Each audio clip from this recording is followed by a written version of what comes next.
नमस्कार दोस्तों। आज हम एक नेक्स्ट बिंदु पढ़ेंगे, क्रियात्मक अनुसंधान, एक्शन रिसर्च। क्या मतलब है और क्यों हमारे सिलेबस में इस टॉपिक को जोड़ा गया है, क्रियात्मक अनुसंधान। देखो, इसका जो मुख्य उद्देश्य होता है क्रियात्मक अनुसंधान का, ये आपको समझना पड़ेगा। इसका मुख्य उद्देश्य होता है विद्यालय की जो कार्य प्रणाली होती है, क्या दोस्तों, कार्य प्रणाली, इसके अंदर संशोधन करके सुधार करना। आज जो विद्यालय के अंदर कार्य प्रणाली चल रही है उसमें कहीं ना कहीं कमियां हैं, तो उन कमियों को दूर करके एक दूसरी कार्य प्रणाली को वहाँ पर अप्लाई करना विद्यालय के अंदर, यही क्रियात्मक अनुसंधान का मेन मुख्य कार्य होता है। अब आपके दिमाग में क्वेश्चन आया होगा, सर ये अनुसंधानकर्ता होते कौन है, कौन अनुसंधान करता है। ये कार्य प्रणाली जो है क्रियात्मक अनुसंधान के अंदर, ये अनुसंधान का मतलब क्या है। अनुसंधान का मतलब हो गया यहाँ पर अनुसंधान किए जाते हैं, नए नए रिसर्च जो वैज्ञानिक तरीके हैं वो अपनाए जाते हैं। तो अनुसंधानकर्ता जो होते हैं, जैसे विद्यालय के अंदर शिक्षक हो गए, जो प्रधानाध्यापक है वो हो गए, ये सब क्या होते हैं, प्रबंधक हो गए, निरीक्षक हो गए, ये स्वयं ही अनुसंधानकर्ता होते हैं। तो एक चीज़ तो आपके दिमाग में बैठ गई कि हम क्या पढ़ने वाले हैं। हम विद्यालय की कार्य प्रणाली को बेटर बनाने के लिए एक चीज़ पढ़ रहे हैं, क्रियात्मक अनुसंधान। अब क्रियात्मक अनुसंधान के अंदर क्या क्या किया जाएगा, ये चीज़ें हम पढ़ेंगे। देखो, आज का जो युग है इसमें, इसके जीवन में प्रत्येक क्षेत्र में प्रगति लाने के लिए अनुसंधान कार्यों का बहुत महत्व है। शिक्षा के क्षेत्र में तो स्पेशली, और शिक्षा के क्षेत्र में आज बहुत सारी ऐसी समस्याएं उत्पन्न हो चुकी हैं जिनका सामना शिक्षा से संबंधित प्रत्येक व्यक्ति को करना पड़ता है। शिक्षा की जो अलग अलग समस्याएं हैं उनका समाधान करने के लिए और व्यवहारिक रूप से वांछित परिवर्तन करने के लिए शिक्षा में जो भी शोध कार्य किए जाते हैं, जो भी काम किए जाते हैं, या फिर मान लीजिए आप अनुसंधान की बहुत ज़्यादा आवश्यकता है। तो इस दृष्टि से शिक्षा क्षेत्र में अनुसंधान कार्य होते हैं, वो शिक्षण के सिद्धांत पक्ष को बेटर बनाने के लिए, सबल बनाने के लिए, अच्छा बनाने के लिए, सरल बनाने के लिए महत्वपूर्ण योगदान देते हैं। किंतु यहाँ पे एक बात ये भी है, शिक्षा की जो क्रियात्मक और व्यवहारिक पक्ष होते हैं उनमें अनुसंधान कार्य से कोई विशेष लाभ हुआ नहीं है जो अब से पहले हो गए हैं।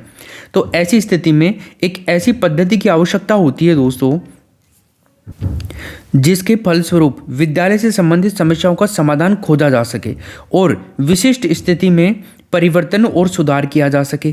तो इन विचारों के फलस्वरूप क्रियात्मक अनुसंधान का महत्व क्या है दोस्तों, बढ़ गया। शिक्षक की समस्याओं के समाधान के लिए बहुत ज़्यादा महत्वपूर्ण उपकरण है क्रियात्मक अनुसंधान। इसके अंतर्गत शिक्षण की जो समस्याएं हैं उनका वैज्ञानिक विधि से समाधान खोजा जाता है।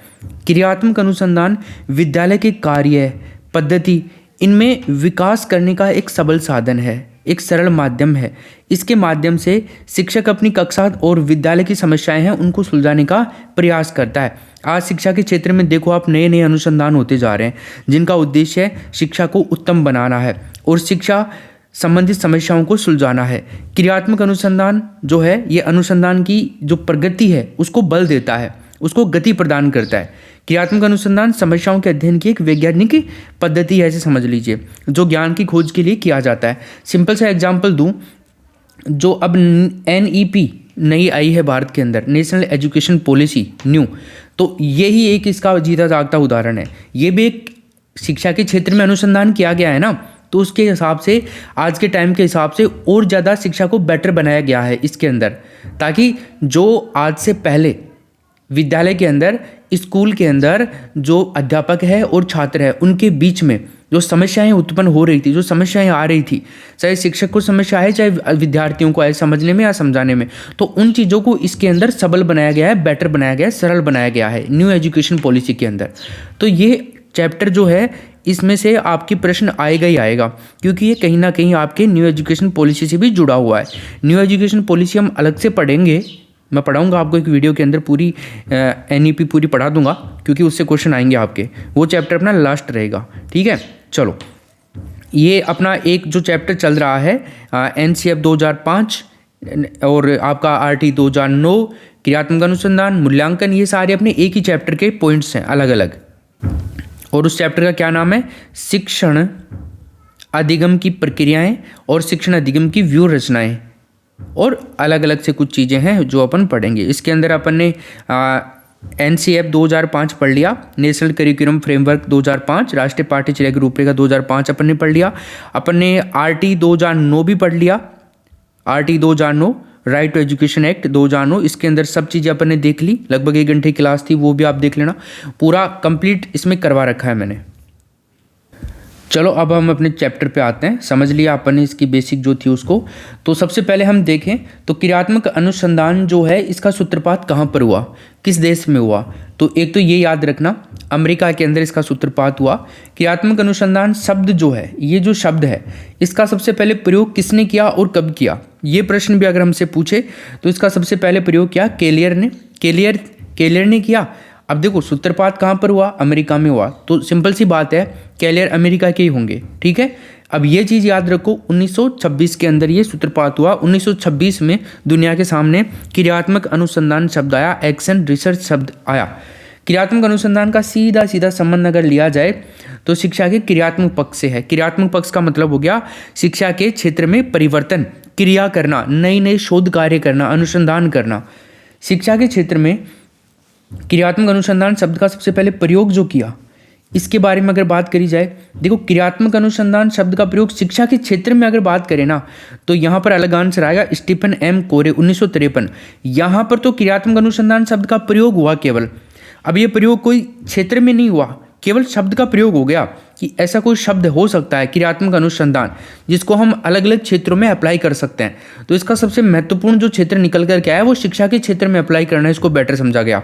और ये आया 1953 में, किसके द्वारा, स्टीफन एम कोरे के द्वारा। तो ये एक अलग प्रश्न बनता है और ये इंपॉर्टेंट प्रश्न भी बनता है, याद रखिएगा। इसके अलावा हम बात करें क्रियात्मक अनुसंधान पर, स्टीफन एम कोरे की एक पुस्तक भी है। इन्होंने इस पुस्तक के अंदर ही शिक्षा के क्षेत्र में इसका कैसे उपयोग किया जा सकता है सब कुछ चीज़ें समझाई हुई है। पुस्तक का नाम है विद्यालय की कार्य पद्धति में सुधार करने के लिए क्रियात्मक अनुसंधान। तो इसमें कैसे कैसे सुधार किया जा सकता है, इस चीज़ के ऊपर ये किताब बेस्ड है। क्रियात्मक अनुसंधान कार्य करते हुए किया जाता है, ठीक है भाई। क्रियात्मक अनुसंधान ऐसे नहीं कि सपने देख करके किया जाता है, कार्य करते हुए क्रियात्मक अनुसंधान किया जाता है। भाई आप कोई शोध कार्य कर रहे हो, शोध कर रहे हो, तो उसके लिए आपको एक्टिविटी तो करनी पड़ेगी, काम तो करना ही पड़ेगा ना शोध करने के लिए आपको, ठीक है भाई। मेथड्स तो अपनाने पड़ेंगे ना अलग अलग, कौन सा मेथड बेटर तरीके से काम करता है शिक्षक के लिए और छात्रों के लिए, तो उसी चीज़ को अप्लाई किया जाता है इसमें। राइट स्टोन की एक परिभाषा है।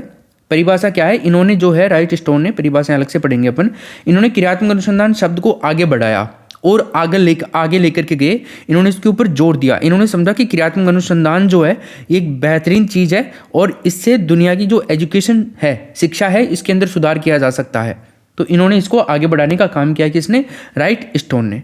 अब चलते हैं अपन आगे। देखिए सन 1965 में 1965 में कामता प्रसाद पांडे जी, इन्होंने हिंदी जगत में एक पुस्तक लिखी जिसका नाम था शिक्षा में क्रियात्मक अनुसंधान। तो हिंदी जगत के अंदर पुस्तक का नाम कामता प्रसाद पांडे के द्वारा, पुस्तक का क्या नाम था, कामता प्रसाद पांडे की पुस्तक का नाम था क्रियात्मक अनुसंधान के ऊपर जो पुस्तक है कामता प्रसाद पांडे की, उसका नाम था शिक्षा में क्रियात्मक अनुसंधान। तो इन्होंने भारतीय शिक्षा के ऊपर ज़्यादा बल दिया था 1965 के अंदर, ये बात भी आप याद रखिएगा। इसके अलावा हम देखते हैं क्रियात्मक अनुसंधान का क्या अर्थ होता है। हालांकि मैंने अर्थ आपको स्टार्टिंग में बढ़िया तरीके से समझा दिया है कि क्या है क्रियात्मक अनुसंधान, लेकिन हम फिर भी और देखते हैं। देखिए विद्यालय से संबंधित व्यक्तियों, अब विद्यालय से संबंधित व्यक्ति कौन कौन हो सकते हैं, प्रधानाध्यापक, शिक्षक, निरीक्षक, इनके द्वारा अपनी और विद्यालय की समस्याओं का वैज्ञानिक अध्ययन, क्या दोस्तों, वैज्ञानिक अध्ययन करके अपनी क्रियाओं और विद्यालय की गतिविधियों को क्या कर देना, सुधार करना, ये बेहतरीन चीज़ है। यही इसका मुख्य अर्थ है। अब क्रियात्मक अनुसंधान का प्रमुख कार्य क्या है, ये भी देख लीजिए। ये प्रश्न पूछा जा सकता है हमसे कि बताइए क्रियात्मक अनुसंधान का प्रमुख काम क्या है। तो प्रमुख काम है विद्यालय की समस्याओं का समाधान करके उनका गुणात्मक उन्नति करना, विद्यालय की समस्याओं का समाधान कर देना, विद्यालय की समस्याओं को ढूंढ करके उनका समाधान करना, और समाधान मतलब गुणात्मक उन्नति करना। उन्नति तो होनी चाहिए, लेकिन उन्नति भी इफेक्टिव होनी चाहिए। ऐसे नहीं है कि हम जो चली आ रही है प्रगति हमारी शिक्षा की, हमारी विद्यालय की शिक्षा को छोड़िए, विद्यालय की, कोई विद्यालय के ऊपर मान लीजिए, है ना, तो जैसे चली आ रही है उसी को और बेटर तरीके से बनाया जाए, ये तो उन्नति हो गई। लेकिन अगर बेटर तरीके से बनाने में भी क्वालिटी आप दे रहे हो, ठीक है, जो और लोग भी उसको अप्लाई करें, आपके मेथड को और लोग भी अप्रिशिएट करें और लोग भी दूसरे विद्यालय के अंदर भी उसको अप्लाई किया जाए, तो ऐसा काम किया जाए, उसे कहेंगे हम गुणात्मक उन्नति। ठीक है। परिभाषाओं की बात करी जाए, क्रियात्मक अनुसंधान को लेकर के मोले नाम के व्यक्ति हैं, मनोवैज्ञानिक हैं, इन्होंने एक परिभाषा दी है। इन्होंने कहा है अपने दोषों के बावजूद भी क्रियात्मक अनुसंधान को निस्संदेह रूप से प्रोत्साहित किया जाना चाहिए। शिक्षकों को अपनी स्वयं की समस्याओं में भाग लेने के लिए प्रेरित किया जाना चाहिए। मतलब ये कहना चाह रहा है कि जो शिक्षक होते हैं ये अपने स्वयं की जो समस्याएं होती हैं उनके लिए भी शिक्षकों को सहारा लेना चाहिए क्रियात्मक अनुसंधान का। एक व्यक्ति हैं स्टीफन एम कोरे, जिनके बारे में अभी अपन ने पढ़ा, स्टीफन एम कोरे के बारे में, जिन्होंने शिक्षा के क्षेत्र में क्रियात्मक अनुसंधान शब्द को महत्व दिया था, अप्लाई किया था। ठीक है, अभी याद आ गया होगा आपको। शिक्षा में क्रियात्मक अनुसंधान कार्यकर्ताओं द्वारा किए जाने वाला अनुसंधान है। क्या बोला दोस्तों इसने? शिक्षा के क्षेत्र में जो क्रियात्मक अनुसंधान है या क्रिया अनुसंधान है, ये कार्यकर्ताओं द्वारा किया जाने वाला अनुसंधान है ताकि वो अपने कार्य में सुधार करे, खुद से ही सुधार करे। समझ गए? आगे चलिए, गुण महोदय की परिभाषा भी देख लीजिए। क्रियात्मक अनुसंधान शिक्षकों, निरीक्षकों और प्रशासकों द्वारा अपने निर्णयों और कार्यों की गुणात्मक उन्नति के लिए प्रयोग किया जाने वाला क्या है? अनुसंधान है। भाई कोई भी विद्यालय है, मान लीजिए आपने विद्यालय खोल रखा है और आप अपनी विद्यालय के अंदर चाहेंगे कि मेरा विद्यालय सबसे बेस्ट हो, चाहेंगे कि नहीं चाहेंगे? तो आप वीकली मीटिंग करेंगे, डेली छुट्टी होने के बाद में टीचर से मीटिंग करेंगे, राय लेंगे कि क्या कमियां हमारे विद्यालय के अंदर चल रही हैं, हम और क्या इम्प्रूवमेंट कर सकते हैं। तो अलग अलग मत आएंगे, अलग अलग वैज्ञानिक तरीके भी आएंगे, तो उनको अप्लाई करना। ठीक है, गुणात्मक उन्नति करना, यही कह रहे हैं गुण महोदय भी। आगे चलिए, क्रियात्मक अनुसंधान जो है इसकी क्या क्या समस्याएं हो सकती हैं? समस्याएं क्या क्या है? देखिए, बाल व्यवहार से संबंधित समस्याएं। क्रियात्मक अनुसंधान जो है ये बाल व्यवहार कुछ ज़्यादा वो नहीं करता है, टारगेट नहीं करता है, बालक के व्यवहार को टारगेट नहीं करता है। ठीक है, ये केवल शिक्षा की पद्धति को सुधार करने में हेल्प करता है। जो विद्यालय के अंदर जो शिक्षक हैं, प्राचार्य हैं, प्राध्यापक हैं, जो भी हैं अनुसंधानकर्ता लोग हैं, उनको ही ज़्यादा महत्व देता है, उनके लिए ही ये बना है क्रियात्मक अनुसंधान। तो ये बच्चों के लिए नहीं है, बच्चे इसका अप्लाई खुद से नहीं कर सकते, बच्चों के ऊपर अप्लाई इसको किया जाता है। ठीक है, मतलब बाल व्यवहार से संबंधित समस्याएं हो सकती हैं, बाल व्यवहार पे ज़्यादा फोकस नहीं करता है। पाठांतर क्रियाओं से संबंधित समस्याएं। पाठांतर क्रियाओं से संबंधित है, जो पाठ्य सहगामी क्रियाएं होती हैं उनसे संबंधित है। पाठ्य सहगामी क्रियाएं विद्यालय क्रियाओं का एक आवश्यक अंग होती हैं। वर्तमान समय में अगर देखा जाए तो इन क्रियाकलापों को सुचारू रूप से संचालन करने पर ज़्यादा बल दिया जाता है। आज की परिवर्तित शैक्षिक विचारधारा में उसके अनुसार हम देखें तो इन क्रियाओं का ज़्यादा विशेष महत्व हो गया है। बालक के संपूर्ण विकास में इन क्रियाओं का विशेष महत्व है। पाठ्य सहगामी क्रियाओं के अर्थ को स्पष्ट अगर हम करें तो ये बताएंगे कि विद्यालय में इन क्रियाओं का क्या महत्व है, पाठ्य सहगामी क्रियाओं से क्या तात्पर्य है। तो ये उन क्रियाओं का जो पाठ्यक्रम होता है उनके साथ साथ में विद्यालय में भी कराई जाती है। इन क्रियाओं का उतना ही महत्व है जितना कक्षा में पढ़ाई जाने वाली पाठ्य वस्तु का। समझ गए? आगे चलते हैं। परीक्षा से संबंधित समस्याएं क्या कहेंगे? एक शब्द में अगर कहें तो इस चीज़ को कहा जाता है दोस्तों हैंडलिंग। परीक्षा से संबंधित समस्याओं को कहा जाता है हैंडलिंग। तनाव, ठीक है, सिरदर्द, भूख की हानि, भुलक्कड़पन, कोई स्पष्ट कारण के लिए और दर्द, है ना, धुंधली दृष्टि किसी बच्चे की, चक्कर आना, कई सारी परीक्षा से संबंधित तनाव हैं, समस्याएं होती हैं। ठीक है, शिक्षण से संबंधित समस्याएं क्या क्या हो सकती हैं? जैसे विषय वस्तु जो होती है, विषय वस्तु को समझने में समस्या हो सकती है। कक्ष में अनुशासनहीनता हो सकती है ना। परीक्षा में नकल भी हो सकती है, परीक्षा में नकल भी हो सकता है, और कक्षा में देरी से पहुंचना, ये सब चीज़ें क्या हैं? ये शिक्षण से संबंधित जो समस्याएं हैं वो हैं, शिक्षण अधिगम से संबंधित समस्याएं हैं वो हैं। एक चीज़ है दोस्तों विद्यालय संगठन और प्रशासन से संबंधित समस्याएं। अब इसके अंदर कई समस्याएं आ सकती हैं, 5-6 समस्याएं हैं। जैसे एक तो कागजी जो प्रक्रिया होती है ना, कागजी प्रक्रिया, तो ये भी एक चैलेंजिंग पॉइंट होता है विद्यालय के अंदर। एक जो वित्तीय प्रबंधन होता है, वित्तीय प्रबंधन, ठीक है, जो बजट वगैरह आता है, कहाँ लगाना है, क्या करना है, कैसे रखना है इसको, मूलभूत सुविधाएं, इनका अभाव होना, पाठ्यक्रम निर्माण की समस्या, शैक्षिक नीति निर्माण संबंधी समस्या, नियोजन की समस्या, ये कई सारी समस्याएं हैं विद्यालय संगठन और प्रशासन के सामने। ठीक है दोस्तों, अब आप कहेंगे सर कागजी प्रक्रिया मतलब, देखो जैसे शैक्षणिक संस्थाओं पर एक बोझिल कागजी प्रक्रिया होती है और मानवीय प्रक्रियाओं का भार होता है। आप ये मानिए आपके पास में अगर कोई टीचर है या फिर आप खुद सरकारी टीचर हैं, है ना, या फिर आपने खुद ने स्कूल खोल रखा है, खुद का स्कूल, तो आपको पता होगा कागजी प्रक्रिया स्कूलों के अंदर कितनी कॉम्प्लिकेटेड होती जा रही है। आप दिन प्रतिदिन और ज़्यादा काम दिए जा रहे हैं टीचर्स को, ये भी करो, वो भी करो, ये करो, वो करो। अब ज़्यादा हो गया है, जैसे जैसे हो रहा है, आगे बढ़ रहा है ये डिजिटल युग, इसमें ज़्यादा हो रहा है ये। एक होता है वित्तीय प्रबंधन। शैक्षिक प्रबंधन में संसाधनों की उपलब्धता होना भी ज़्यादा आवश्यक है, और संसाधनों को उपलब्ध करने के लिए वित्तीय प्रबंधन की आवश्यकता पड़ती है। भाई किसी भी शैक्षिक व्यवस्था में वित्त एक महत्वपूर्ण कारक होता है दोस्तों, इसके बिना कैसे काम चल सकता है। तो वित्त का अभाव भी किसी उत्तम शैक्षिक प्रशिक्षण जो प्रबंधन होता है उसको अव्यवस्थित कर सकता है। वित्त का अभाव जो है, धन का अभाव, पैसे का अभाव है, ये शैक्षिक और प्रशासनिक क्रियाओं को प्रभावहीन करने वाली चीज़ है। विद्यालय का भवन, रखरखाव, पाठ्य सहगामी व्यवस्थाएं, वेतन सहायता, टीचर्स को कुछ और अपनी तरफ से देना, कई चीज़ें होती हैं। मूलभूत सुविधाएं जो होती हैं, ये ब्लैक बोर्ड, चौक, किताबें, लाइब्रेरी वगैरह, कागज़, पानी व्यवस्था, ठीक है, वॉशरूम वगैरह, इन सब की चीज़ें ये मूलभूत सुविधाएं होगी। एक होती है पाठ्यक्रम निर्माण संबंधी समस्या, ठीक है, ये तो आप समझ गए, पाठ्यक्रम निर्माण संबंधी समस्याएं होती है। आगे चलते हैं, क्रियात्मक अनुसंधान के प्रकार देखते हैं दोस्तों। क्या क्या प्रकार होते हैं क्रियात्मक अनुसंधान के। एक है दोस्तों प्रयोगात्मक क्रियात्मक अनुसंधान। इसमें अध्ययन की परिस्थितियों को नियंत्रण में रख करके निष्कर्ष तैयार किए जाते हैं। इसको हम बोल सकते हैं EAR, मतलब कि एक्सपेरिमेंटल एक्शन रिसर्च। इस परिविधि में है ना, शिक्षा में नवीन विचारों का प्रयोग किया जाता है जिससे प्रचलित प्रणाली में अप्लाई किया जा सके। एग्जाम्पल के तौर पे मैं बताऊं, छात्र केंद्रित अधिगम को प्रोत्साहित करना, सतत व्यापक मूल्यांकन प्रविधि का प्रयोग करना, ये इसके लिए एग्जाम्पल्स हो सकते हैं। इसके अलावा एक होता है सम्मिलनात्मक क्रियात्मक अनुसंधान। इसमें क्या होता है, इसमें होता है सभी सक्रिय व सहभागी लोगों के योगदान के आधार पर निष्कर्ष निकाला जाए। भाई जो भी अनुसंधान करता है उन सब के जो राय है वो ले लेनी चाहिए, और जो बेटर तरीका हो उसको अप्लाई किया जाना चाहिए विद्यालय में। एक है अनुभविक क्रियात्मक अनुसंधान। अनुसंधान के इस प्रकार में अनुभवों के आधार पर निष्कर्ष निकाला जाता है। क्या क्या अनुभव लोगों के हैं, अनुसंधानकर्ताओं के, उनके आधार पर निष्कर्ष निकाला जाता है, ठीक।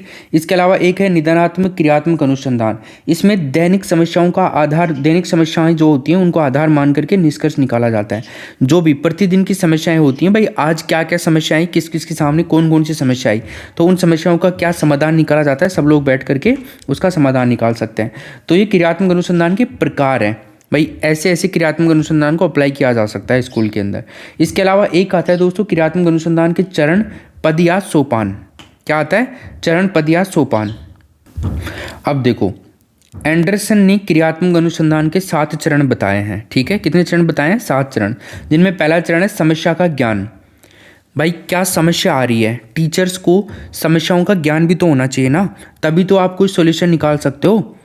भाई पढ़ाते टाइम में आपको कोई चीज़ ऐसी लग रही हो जो आप बेटर तरीके से नहीं समझा पा रहे हो, या फिर विद्यार्थियों की तरफ से कोई समस्या आ रही है, माहौल सही नहीं है, क्या चीज़ है, तो समस्या का समाधान करने के लिए समस्या का ज्ञान होना जरूरी है पहले, एंडरसन ये कहते हैं, ठीक। उसके बाद में है समस्याओं के प्रस्तावों व चयन पर विचार विमर्श। अब समस्या के चयन की बात आ रही है, समस्या का चयन करना, सिलेक्शन ऑफ ए प्रॉब्लम। तो इसमें समस्या का चयन किया जाता है। उसमें समस्या का चयन करने के बाद में समस्या को डिफाइन किया जाता है, परिभाषित किया जाता है, जिससे समस्या का सीमांकन हो सके, समस्या को मतलब कह सके कि ये एक समस्या है और उसे व्यवहारिक रूप दिया जा सके। इसके लिए चिंतन की आवश्यकता होती है, ठीक है। तो समस्या के लिए विचार, चयन और विचार विमर्श करना, ठीक है। इसके अलावा एक है समस्या समाधान हेतु योजना का निर्माण करना। समस्या का समाधान कैसे करना है, इसके लिए एक पूरी योजना बनानी चाहिए। योजना के अनुसार अगर समस्या का निदान करेंगे तो बेटर तरीके से हो पाएगा। इसके अलावा एक है प्रमाणों का संग्रह करके विधियों का निर्माण करना। परमाणु मतलब आप मान लीजिए डेटा कह सकते हो आप, कलेक्शन ऑफ डेटा। तो इसमें परमाणु का संकलन किया जाता है, जैसे परीक्षाएं छात्र को देकर करके उनका आकलन किया जाए, ठीक है। अब उनका आकलन करके जो प्रमाण निकलें उनकी व्यवस्था की जाए, तो ये परमाणु का संग्रह हो गया। और फिर विधियों का निर्माण किया जाए कि ये जो प्रमाण निकले इनके आधार पर आप विधियों का निर्माण करो कि बच्चे ऐसे ऐसे सीखते हैं, उनके लिए इन विधियों को अपन बेटर और बना सकते हैं। योजना का क्रियान्वयन, योजना जो बनाई गई है उसका क्रियान्वयन कैसे किया जाए, ये चीज़ इसमें आ जाएगी। तथ्यों पर आधारित निष्कर्ष निकाला जाए, जो तथ्य सामने आए हैं, जो डेटा सामने आए हैं, जो प्रमाण सामने आए हैं, उनके आधार पर आप निष्कर्ष निकालिए और फिर दूसरों को परिणामों की सूचना दीजिए। ऐसे करके ये 7 यहाँ पर सोपान हैं, क्रियात्मक अनुसंधान के पद हैं या चरण हैं। ठीक है, इसके अलावा हम चलते हैं आगे। एंडरसन क्या कहते हैं? एंडरसन कहते हैं विद्यालय के लोगों को इस बात में रुचि होती है कि अनुसंधान किस प्रकार किया जाता है और उसके क्या परिणाम हैं, और फिर जो परिणाम निकलते हैं, उनके जो परिणाम होते हैं, जो व्यक्ति की क्रिया अनुसंधान करते हैं, क्रियात्मक अनुसंधान करते हैं, और उन पर उनको सूचना देने का उत्तरदायित्व होता है। ये एंडरसन के अनुसार ये स्टेटमेंट है। क्रियात्मक अनुसंधान के सोपान और हैं दोस्तों। कितने सोपान हैं? 6 सोपान हैं। कितने सोपान है भाई? 6 सोपान। देखिए इनको भी अपन देख लेते हैं। भाई ऊपर अपन ने देखा वो तो एंडरसन के अनुसार था, ये वाला वर्गीकरण तो ठीक है। अब अपन अलग देख रहे हैं जनरल, जो ज़्यादा मान्य है, जिससे ज़्यादा प्रश्न आते हैं। तो क्रियात्मक अनुसंधान कितने सोपान है? 6 सोपान है। पहला कौन सा? समस्या का चयन या ज्ञान। भाई सबसे पहले शिक्षक जो है बालकों या विद्यालय की एक समस्या ढूंढने का प्रयास करता है। इसके लिए शिक्षक को जिज्ञासु होना चाहिए। जिज्ञासु शिक्षक जो होता है ना, समस्याओं को जल्दी खोज लेता है, और बच्चों का विद्यालय देर से आना या विद्यालय से भाग जाना, ये सब चीज़ें हैं इसमें, इनको खोज सकते हैं आप। ठीक है, तो ये हो गई। दूसरा है प्राकल्पना का निर्माण करना, मतलब समस्याओं का परिभाषित कर सकते हो यहाँ पे। ठीक है, समस्याओं की पहचान हो जाने पर उसे परिभाषित करना ज़्यादा आवश्यक है। भाई समस्या अगर हो गई है तो उसको डिफाइन करो, सबके सामने बताओ उस समस्या को। इससे समस्या के समाधान के अंदर हेल्प मिलती है, सब लोगों की राय होती है, तो उससे बेटर तरीके से सोल्यूशन हो जाता है। कारणों की खोज करना, समस्याओं के जो कारण हैं उनका विश्लेषण करना चाहिए। समस्याओं को परिभाषित करने के बाद में उसके कारणों का विश्लेषण करते हैं, यानी कि कारणों को छोटे छोटे टुकड़ों में बांटना पड़ता है इसके लिए, और इन कारणों के आधार पर ही जो कल्पना होती है उसका निर्माण किया जाता है। प्रमाणों का संकलन, जो परिकल्पनाएं हैं उनका संकलन की बात करें अपन, तो किसी भी समस्या के समाधान की अनुमानित जो कारण होते हैं उनके प्रमाण भी चाहिए होते हैं, आपको प्रमाण देना पड़ता है। एक आता है निष्कर्ष, तो लास्ट में जो भी चीज़ें होती हैं उनका निष्कर्ष होता है, समाधान निकाला जाता है।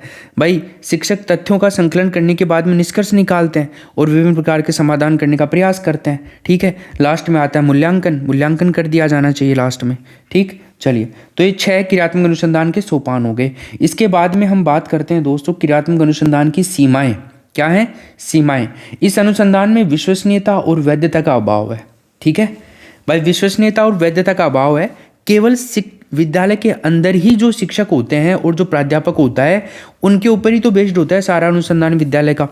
तो ज़रूरी तो नहीं है कि यहाँ पर जो विद्यालय के अंदर शिक्षक और प्राध्यापक है वो बहुत ज़्यादा ही इंटेलिजेंट हो, उनके अंदर वैज्ञानिकता कूट कूट के भरी हो। ऐसा तो पॉसिबल नहीं है ना हर विद्यालय में। तो हो सकता है बहुत सारे विद्यालय में हो, लेकिन ये भी हो सकता है कि बहुत सारे विद्यालयों में नहीं भी हो।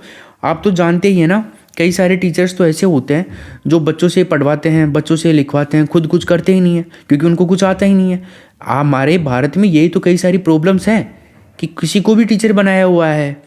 हमारी जो नीतियाँ हैं भारत के अंदर, शिक्षा की नीतियाँ हैं, बहुत गलत रही हैं। ठीक है, सरकारों ने चाहा ही नहीं कभी कि हमारा भारत का एजुकेशन सिस्टम सुधरे। अगर सुधर जाएगा तो फिर उनका कैसे काम चलेगा सरकारों का। ठीक है, लेकिन अब धीरे धीरे इसके ऊपर सही दिशा में काम हो रहे हैं। इस अनुसंधान में वैज्ञानिक विधियों का पूर्ण रूप से प्रयोग नहीं किया जाता है। वैज्ञानिक विधियां जो होती हैं उनको पूरी तरह से यूज में नहीं लिया जाता है। ठीक है, इसके लिए कई सारी चीज़ों की ज़रूरत होती है। अगर वैज्ञानिक विधियों को यूज में लिया जाए तो पैसे धन की व्यवस्था भी करनी पड़ती है, तो ये सब चीज़ों को इग्नोर कर देते हैं लोग यहाँ पे। एक है क्रियात्मक अनुसंधान समाज की व्यवहारिक समस्याओं का अध्ययन करता है। क्रियात्मक अनुसंधान जो है समाज में व्यवहारिक ज्ञान है उसका, ऐसी समस्याएं भी बालकों के सामने अगर आती है तो उनका भी समाधान किया जाता है, अध्ययन किया जाता है। क्रियात्मक अनुसंधान में लचीलापन अधिक होने के कारण अनुसंधान की दिशा परिवर्तित कर देता है। लचीलापन मतलब ये अनुसंधान कोई भी कर सकता है। विद्यालय के अंदर जो शिक्षक होते हैं, प्राध्यापक होते हैं, तो उनमें कोई भी अपनी राय दे सकता है, कोई भी कुछ भी। आंकड़ों और तथ्यों पर शोधकर्ता का अधिक नियंत्रण न होने के कारण इसमें वैज्ञानिकता का अभाव पाया जाता है। ठीक, क्रियात्मक अनुसंधान में अनुसंधानकर्ता के विचार सम्मिलित होने के कारण व्यक्तिगत पक्षपात की संभावना अधिक रहती है। ठीक है, व्यक्तिगत पक्षपात की संभावना अधिक रहती है। भाई पता नहीं किसका जो राय है वो मान ली जाए प्राध्यापक के द्वारा, जो भी स्कूल के अंदर बड़ा पद है उसके द्वारा। ठीक, इस अनुसंधान से प्राप्त परिणामों के आधार पर भविष्यवाणी करना भी संभव नहीं है, तो इसमें भविष्यवाणी भी नहीं की जा सकती। क्रियात्मक अनुसंधान करने वाले शिक्षक, निरीक्षक, प्रबंधक आदि का विद्यालय की समस्याओं से इतना घनिष्ठ संबंध होता है, ठीक है, कि उनका समाधान करते समय वो अपने आप को व्यक्ति कारकों से पूर्णतः पृथक करने में असफल होते हैं। ठीक है, समझ गए आप ये सब चीज़ें। तो ये हो गया क्रियात्मक अनुसंधान की सीमाएं, तो ये लिमिटेशंस हैं इसकी। क्रियात्मक अनुसंधान की विशेषताओं के बारे में अगर देखा जाए, कई सारी इसकी विशेषताएं भी हैं। जैसे इस अनुसंधान के लिए विशेष प्रशिक्षण की आवश्यकता नहीं होती है। आपको क्रियात्मक अनुसंधान करना है, बच्चों में कोई कमियां ढूंढनी है, विद्यालय में कोई कमियां ढूंढनी है, तो आपको कोई प्रशिक्षण लेने की जरूरत नहीं है। तो ये किसकी विशेषता है, ये इसका पॉजिटिव पॉइंट है। इसके अलावा देखा जाए तो इस अनुसंधान में परिणामों को क्रियान्वित करने वाले व्यक्ति उसमें आरंभ से अंत तक सक्रिय भाग लेते हैं। ठीक है दोस्तों, ये हो गई बात। इसके अलावा अगर देखा जाए तो क्रियात्मक अनुसंधान का विकास सामाजिक विज्ञान के साथ में होता है। किसके साथ में होता है, सामाजिक विज्ञान के साथ में होता है। ये बहुत इंपॉर्टेंट चीज़ है, याद रखना। जिनके भी सामाजिक विज्ञान शब्द वो रहता है, ठीक है, सामाजिक विज्ञान सब्जेक्ट, तो आप ध्यान रखना उनके तो प्रश्न आ सकता है। बाकी लोगों की भी आ सकता है क्योंकि प्रश्न सभी के लिए बनता है, लेकिन सामाजिक विज्ञान वालों की ज़्यादा इंपॉर्टेंट है। यह अनुसंधान विद्यालय की कार्य प्रणाली में सुधार करता है। ठीक है, ये हमने समझ लिया। इसमें वास्तविक समस्याओं का व्यावसायिक हल खोजा जाता है। जो भी समस्याएं होती हैं, एक्चुअल जो प्रॉब्लम्स होती हैं, उनका व्यावसायिक हल खोजा जाता है। ये अनुसंधान एक परिस्थिति की संपूर्ण स्थिति से संबंधित होता है। कोई भी परिस्थिति है विद्यालय के अंदर, तो उस परिस्थिति में आप देख सकते हैं अनुसंधान किया जा सकता है पूरी विद्यालय की स्थिति को देख करके। क्रियात्मक अनुसंधान का ध्यान एक परिस्थिति पर केंद्रित होता है। ठीक है भाई, पहले एक समस्या पूरी होनी चाहिए, उसके बाद में दूसरी। क्रियात्मक अनुसंधान में समस्या का संबंध किसी विशेष परिस्थिति से संबंधित होता है। ये एक ही बात हो गई ये सारी। इस अनुसंधान में अनुसंधानकर्ता का विद्यालय और उसकी समस्याओं से प्रत्यक्ष संबंध होता है। ठीक, यह अनुसंधान विभिन्न प्रकार की सामग्री और सूचनाओं को एकत्रित करने के लिए साधनों का निर्माण करता है। तो ये इस सिद्धांत की विशेषताएं हैं, पॉजिटिव पॉइंट्स हैं। इसके अलावा क्रियात्मक अनुसंधान का महत्व, क्या महत्व है क्रियात्मक अनुसंधान का? यह अनुसंधान विद्यालय प्रबंधकों, छात्रों, शिक्षकों और निरीक्षकों की समस्याओं का व्यवहारिक समाधान करता है। ठीक है, सभी का व्यवहारिक समाधान करता है क्रियात्मक अनुसंधान। ये अनुसंधान शिक्षकों में पारंपरिक प्रेम, सहयोग और सद्भावना की भावना का विकास करता है। कैसे करता है भाई? आप सभी लोग तो बैठ करके राय करते हैं ना कि डिसीजन क्या लेना चाहिए समस्या के ऊपर, ठीक है, तो सबकी राय आती है और सब एक राय पर, मत पर हो जाते हैं एग्री। ठीक है, ये फाइनल करो तो वो फाइनल हो जाता है। क्रियात्मक अनुसंधान विद्यालय की कार्य प्रणाली में संशोधन और सुधार करता है। ठीक है भाई, क्रियात्मक अनुसंधान विद्यार्थियों में सर्वांगीण विकास पर भी बल देता है। इस अनुसंधान में अनुसंधानकर्ता स्वयं व्यस्त रहता है, अतः इसके नियमों की व्यवहारिकता मानवों में अधिक परिवर्तन ला सकती है। ठीक है, खुद काम करता है तो बेटर तरीके से काम कर पाएगा। यह अनुसंधान विद्यालय में यांत्रिक और परंपरागत वातावरण को समाप्त करने का प्रयत्न भी करता है। तो ये क्रियात्मक अनुसंधान का महत्व है। क्रियात्मक अनुसंधान के क्या उद्देश्य हो सकते हैं? परियोजना उद्देश्य देखो, विद्यालय के संगठन और व्यवस्थाओं में सुधार करना, ये इसका उद्देश्य है। समझ चुके हैं हम इस चीज़ को। विद्यालय के कार्यों में आवश्यक परिवर्तन करना, जो भी विद्यालय कार्य हैं अगर जरूरी है तो और बेटर तरीके से बनाया जा सकता है, उनमें सुधार किया जा सकता है, परिवर्तन किया जा सकता है। शिक्षा में उत्पन्न होने वाली प्रतिदिन की समस्याओं के अंदर समाधान करना, आ गया था ये पहले अपना। शिक्षकों के स्वभाव को प्रयोगात्मक और वैज्ञानिक बनाना। ठीक, विद्यालय की क्रियाओं के अंदर उन्नति करना, विद्यालय क्रियाओं का विकास करना। विद्यालय के सभी कर्मचारियों को अपने कर्तव्यों और उत्तरदायित्व के प्रति जागरूक करना भी क्रियात्मक अनुसंधान का उद्देश्य है कि भाई आपका क्या काम है? आपका काम है छात्रों को बढ़िया शिक्षा देना, विद्यार्थियों को बढ़िया शिक्षा देना, तो वो काम करो, उसके लिए बढ़िया विधियों का निर्माण करो, उसके ऊपर अनुसंधान करो। आप कैसे बेटर तरीके से समझा सकते हैं विद्यार्थियों को, उसके ऊपर काम करो। विद्यालय से संबंधित समस्याओं का वैज्ञानिक अध्ययन करके अपनी विधियों को उत्तम बनाना। ठीक है भाई, तो ये सब चीज़ें हैं क्रियात्मक अनुसंधान के उद्देश्य हो गए, परियोजना होगी। तो इस तरह से हमारा क्रियात्मक अनुसंधान जो है दोस्तों ये खत्म होता है। लगभग आधे घंटे की क्लास बनी है आपकी क्रियात्मक अनुसंधान की, तो कंप्लीट हो चुका है आपका क्रियात्मक अनुसंधान। स्टार्टिंग के 2-3 जो स्लाइड हैं वो मैं रिपीट करवा देता हूँ आपको। इसके अंदर देखिए, क्रियात्मक अनुसंधान का सूत्रपात अमेरिका में हुआ। क्रियात्मक अनुसंधान शब्द का सर्वप्रथम प्रयोग किसने किया? कैलियर ने। सर्वप्रथम प्रयोग कैलियर ने किया था 1926 में। अमेरिका के ही हैं तो अमेरिका में हुआ तो वहीं पे किया होगा। क्रियात्मक अनुसंधान का सीधा संबंध शिक्षा के क्रियात्मक पक्ष से होता है, ठीक है। और शिक्षा के क्षेत्र में क्रियात्मक अनुसंधान शब्द को किसने अप्लाई किया? तो स्टीफन एम कोरे ने 1953 के अंदर, ठीक है। क्रियात्मक अनुसंधान पर स्टीफन एम कोरे की पुस्तक है जिसका नाम है विद्यालय की कार्य पद्धति में सुधार करने के लिए क्रिया। क्रियात्मक अनुसंधान कार्य करते हुए किया जाता है, ठीक है। और राइट स्टोन इन्होंने क्रियात्मक अनुसंधान शब्द को आगे बढ़ाया। सन 1965 में कामता प्रसाद पांडे ने अपनी पुस्तक लिखी थी जिसका नाम था शिक्षा में क्रियात्मक अनुसंधान। तो शिक्षा में क्रियात्मक अनुसंधान किसकी पुस्तक है? कामता प्रसाद पांडे की, 1965 में आई थी। क्रियात्मक अनुसंधान का फिर अपन ने अर्थ देखा। अर्थ के बारे में मैंने आपको सारी चीज़ समझा दी थी। विद्यालय संबंधित व्यक्ति जो होते हैं प्रधानाध्यापक, शिक्षक, निरीक्षक, इनके द्वारा अपनी और विद्यालय की समस्याओं का वैज्ञानिक अध्ययन करके अपनी क्रियाओं और विद्यालय की गतिविधियों में क्या करना दोस्तों? सुधार करना, ठीक है। क्रियात्मक अनुसंधान का प्रमुख कार्य जो होता है वो होता है विद्यालय की समस्याओं का समाधान करके उसकी गुणात्मक जो उन्नति होती है उसको बेटर बनाना, ठीक है। फिर परिभाषाएं आ गई। परिभाषा हमने मोले की परिभाषा देख ली, स्टीफन एम कोरे की देख ली, गुड की देख ली। 3 परिभाषा इंपॉर्टेंट है इसमें, वो देख ली। फिर अपन ने क्रियात्मक अनुसंधान की समस्याएं जो होती हैं उनको देख लिया था। फिर क्रियात्मक अनुसंधान के प्रकारों को देखा अपन ने, 4 प्रकार बताए: प्रयोगात्मक क्रियात्मक अनुसंधान, सम्मेलनात्मक क्रियात्मक अनुसंधान, अनुभाविक क्रियात्मक अनुसंधान और निदानात्मक क्रियात्मक अनुसंधान। इनको अलग अलग तरीके से हमने पढ़ लिया था। फिर क्रियात्मक अनुसंधान के पद, चरण, सोपान देखे अपन ने।